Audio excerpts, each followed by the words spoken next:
This video brought to you by Corbis Consulting, shortening the gap between job site risks and solutions in construction. If you are enjoying the daily videos and you want to support the channel, hit that thumbs up like button, and if you haven't subscribed yet, please consider doing so. Thank you so much for watching and enjoy the video.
Hey everybody, okay, so about here is where I realized that it was going to be really tough flying north, and I put the little Autel Evo 2 on max speed, which is 45 miles an hour, and I was going about 2 miles an hour. So I started getting really worried that I was not going to be able to make it back on the battery that I had remaining, which was under 50% at this point. So I started flying as much back toward home base as possible, which is why we deviated from the regular route.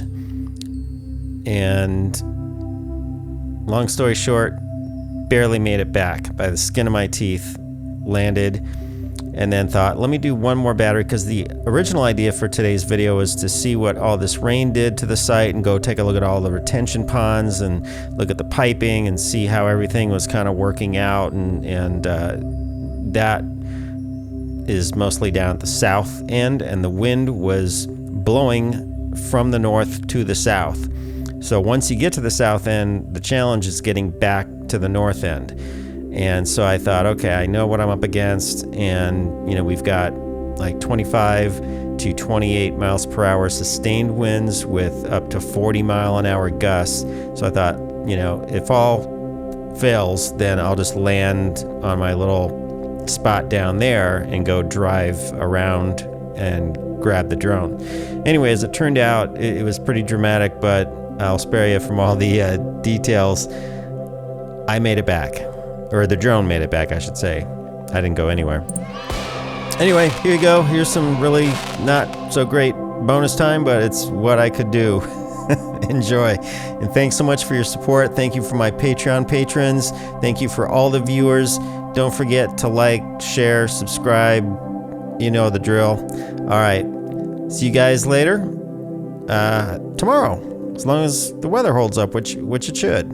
All right. Take care.